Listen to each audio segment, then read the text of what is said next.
Fala pessoal, sejam todos bem-vindos a mais um vídeo aqui no NS Futebol. Seguinte, a gente vai falar um pouco sobre algumas vivências que eu tive recentemente e eu vou deixar um vídeo rolando de fundo, tá gente? Só para ter imagem e a gente poder trocar uma ideia sobre o que eu estou falando, né, em termos de jogo aí, para vocês, tá? A primeira coisa é o seguinte, e aí dar o contexto para vocês, né, da onde vem essa fala. Eu comentei já há algumas semanas que eu mudei para Limeira, né? E aí com a mudança para Limeira eu participei das aulas do professor Cid Descarga, novamente eu abraço a ele, e a todos da disciplina de futebol, especificamente nesse vídeo. E em uma das atividades havia que se experienciar jogos com bola nos pés, e a partir desse jogo com bola nos pés, as pessoas tinham que basicamente ir propondo, vivenciando aqueles jogos ali, e entender como seria algo voltado a um sistema de ensino-aprendizado, digamos assim, mas de maneira informal, né? A forma como você pode estar ali ensinando ou pode estar ali aprendendo dentro de um jogo, mas não necessariamente tendo um currículo base, uma intencionalidade pedagógica, mas aprender com a própria vivência, com a própria experiência que vai se ter, né? E nesse cenário eu fiz questão, né, os professores iam rodando e eu fiquei parado, o que dava um cenário de muita preguiça, mas na verdade era porque eu queria observar um jogo especificamente acontecendo, que era o Desafio Travessão, né? Quem já viu o canal do Desimpedidos sabe muito bem o que eu estou falando, ou o canal de Júlio Cossielo, né? E aí, para ser mais honesto, eu vou colocar para vocês, ao longo desse processo, o desafio entre os dois, né? Nada mais justo de entender o Desafio do Travessão vendo os dois jogarem, né? Afinal de contas, se popularizou pelos dois, né? E nesse cenário do Desafio do Travessão, por que eu quis começar com ele? Porque o Desafio do Travessão acontece algo muito básico, que é muito legal, tá? Sem intervenção, eu não fiz nenhuma intervenção, eu só estava assistindo, tá?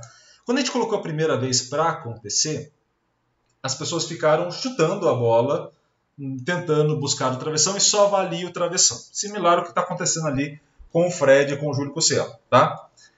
Ao buscar tentar chutar a travessão, houveram pessoas, e está falando uma delas, né, no sentido de ter tentado algumas vezes, cujo qual era muito difícil acertar. Era muito difícil acertar, por quê? Porque eu tentava acertar o travessão e quando muito a bola ia a meio gol, né, não acontecia da bola ir muito alto, né.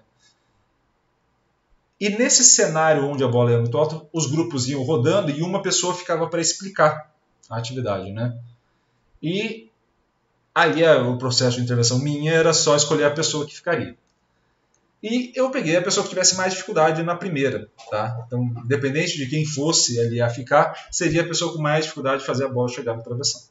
Quando essa pessoa passou adiante a história do travessão, o grupo que estava ali, tendo aquele relato do que tinha acontecido no jogo anterior, passou a colocar uma segunda regra. A segunda regra fazia o seguinte: agora eu acertava o travessão mais a trave. Ou seja, a trave vale 1, o travessão vale 5, por exemplo. Quando aconteceu isso, porque aí você podia chutar rasteiro em direção à trave, o jogo equilibrou. Mas ele ficava ainda muito difícil de acontecer com uma intensidade muito legal. Por quê? Porque ao você tentar acertar as extremidades, você tende a chutar a bola para fora. E aí você tende a ir recuperar a bola, correr atrás da bola, né? Como você não tem exatamente um número muito gigantesco de material à disposição, você vai chutar a bola, alguém vai buscar, até alguém retornar, então você já tem uma filinha já formando ali, né? E isso é ruim.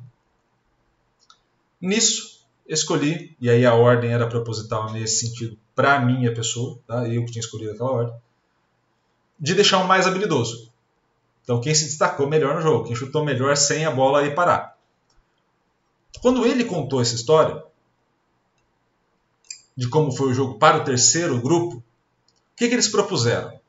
Eles propuseram que o gol vale 1, ou seja, acertar o gol por si só vale 1, acertar o travessão passa a valer 3, acertar a trave passa a valer 3 e o travessão passa a valer 5. Tá? Então a gente está falando de novo da tentativa de ir no travessão, como o Fred acabou de conseguir aí, e nesse cenário a gente está falando de mudança na regra de novo. E eu não fiz nenhuma intervenção, só escolhi quem ficava no grupo. Quando o jogo aconteceu algo muito bacana, que é, quem tinha habilidade para chutar no travessão, tentava acertar todas as vezes o travessão. Quem não tinha essa habilidade, não arriscava a trave, ia direto no gol. E aí o gol ficou muito fácil de ser feito. Então, quem ganhou o jogo foi aquele que menos arriscou. Então todo mundo percebeu que a lógica ali presente era, se eu tivesse muita habilidade, eu tinha certeza que eu ia acertar a travessão, ali nos 5 chutes que eles iam ter, ou que eles se propuseram a ter. Quem não tinha, o melhor cenário era jogar todas no gol e ganhar os 5 pontos. Porque tentar chutar no trave não valia a pena, ele poderia desperdiçar um ponto para tentar buscar 3. E aí você percebe que a lógica vai ficando cada vez mais difícil, né? Matematicamente falando, né? E chutar no travessão, menos ainda, né? Se eu não estou conseguindo esse chute na trave, travessão esquece. O quarto grupo, e aí a escolha já não dessa história já não fica tão específica, né? Fica mais em quem vai contar as histórias de maneira geral, e geralmente aí ficam os mais habilidosos de um grupo para outro. Virou a necessidade, ou começou a se ter a necessidade de ter um goleiro. Perceba, era só travessão, tá? Era só chutar no travessão. Teve-se a necessidade de ter um goleiro. Essa necessidade de ter um goleiro fez com que o gol já não fosse a coisa mais fácil. Acertar a trave ficou mais difícil, porque você tem um cara se movimentando na tua frente. E também o travessão ficou mais difícil. Então, por mais que a pontuação fosse daquela forma, o que impediu do jogo acontecer? A questão de, muitas vezes, você ter que ir buscar a bola, ou de você, apesar do goleiro ali, que no caso fui eu, fazia interferência ali na defesa, repor a bola um pouco mais rápido, mas por vezes a bola ia mais para longe.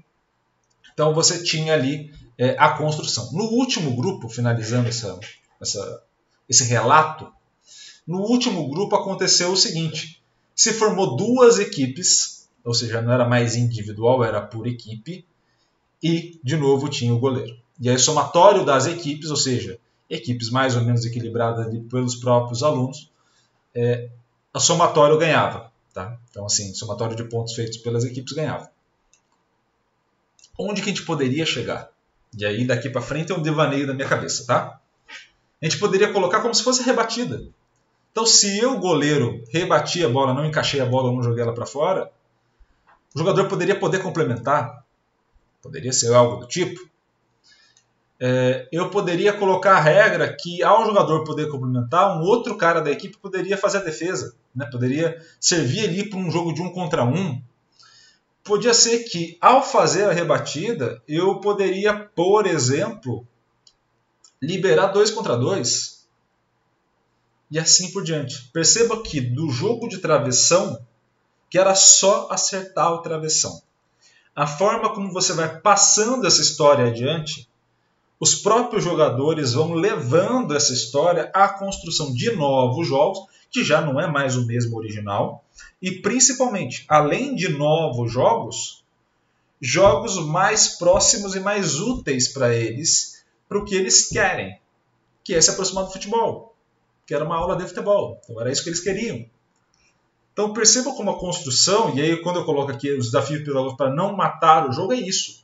Eu e Iago podia ter formulado 15 mil variações do desafio do travessão e tentado chegar lá e falar, olha gente, vai ser essa estrutura, depois essa, depois essa, depois essa, depois essa. Aconteceu normal. Esse já era o natural do próprio jogo. Ter baixo nível de desafio, alto nível, e as coisas iam modificando conforme as pessoas contassem as histórias. E percebam que se outras pessoas tivessem ficado, as histórias teriam sido contadas de maneiras diferentes.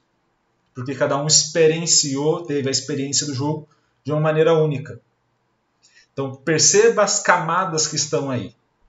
Perceba que na hora que você for trabalhar com o jogo dentro do teu clube, não é só propor o jogo pelo jogo, ou não é só supor que ao propor um determinado jogo, todo mundo entendeu o que você quis dizer com aquele jogo. Todo mundo entendeu o que você quis passar de ensino dentro daquele jogo. Você tem que combinar com a galera, para as pessoas terem a mesma imaginação que você teve ao propor ou entenderem um caminho lógico que você propôs. E isso é muito importante. Senão o jogo fica pelo jogo. E ali a gente pôde observar um fluxo do desafio do travessão. É coisa de canal do YouTube, e obviamente estou no canal do YouTube, então não tem nada negativo nessa fala, tá? Mas a gente teve um desafio do travessão, e desse desafio do travessão, a gente teve a possibilidade de caminhar para quase 1 contra 1, para caminhar para um jogo muito mais muito mais próximo do futebol ao longo desse universo de jogos que a gente vai ter. Então, percebam como a gente vai poder observar isso que está acontecendo aí, que é essa entrega ao jogo, deixando que o jogador se expresse. Se o desafio do jogador tiver relacionado a isso, show. Se ele não tiver, não mata o jogo. A tua função talvez seja justamente... Talvez não. A tua função é ser um curador do jogo, menos do que um senhor do jogo, um determinador do jogo. Você não precisa determinar as coisas. Você precisa fazer um processo de curadoria, para dentro desse processo de curadoria as coisas caminharem bem. Tá bom? E aí passa da tua relação com o jogador e não da tua imposição para a vivência do jogador. Beleza? Espero muito que vocês tenham gostado desse vídeo, uma reflexão que eu vou fazendo ao longo dos vídeos, né? A gente está tentando trazer outros conteúdos além da análise também para cá, para o canal. Então, espero muito que vocês tenham gostado. Gostou? Por favor, se inscreva no canal, ative o sininho para receber todas as notificações e, é claro, curta, comente e compartilhe esse vídeo com o máximo possível de gente. Beleza? Um grande abraço a todos e até uma próxima. Valeu!